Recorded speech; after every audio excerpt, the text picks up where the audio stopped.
பொதுவாக யாராவது ஒரு விருந்தாளி வீட்டுக்கு வருவதாக இருந்தால் என்ன செய்வோம்? விருந்தாளி வருகிறார், வரக்கூடியவர் எவ்வளவு விஐபியோ அதற்கு ஏற்ப நம் வீடு தயாராகும்.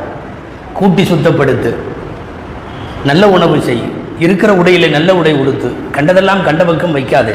வருவார்கள், தங்குவார்கள், உணவு சாப்பிடுவார், நமக்கு செலவு கொடுப்பார். போகிறேன் என்று போய்விட்டு விடைபெறுகிறேன் என்று சொல்லிவிட்டு போய்விடுவார். ஒரு வித்தியாசமான விருந்தாளி ரமலான். ரமலான் விருந்தாளியாக நம் வீட்டுக்கு வருகிறது, நம் பள்ளிக்கு வருகிறது. ஏன் வேறு வார்த்தையில் கொஞ்சம் கற்பனையாக சொல்லுவதென்றால் அல்லாவே வருகிறான் விருந்தாளியாய் ஒரு மாதம்.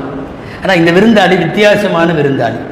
வருகிற போது பரக்கத்துகளை எல்லாம் எடுத்துக்கொண்டு வருவான் இந்த விருந்தாளி, ரமலான் என்கிற விருந்தாளி. போகிற போது போயிட்டு வர்றேன்னு மட்டும் சொல்லிட்டு போக மாட்டான், குடும்பத்தில் இருக்கிற எல்லோருடைய பாவங்களையும் சுருட்டி எடுத்துக்கொண்டு போய்விடுவான். வித்தியாசமான இப்படி ஒரு விருந்தாளியை நம் வீடு பார்க்க முடியாது.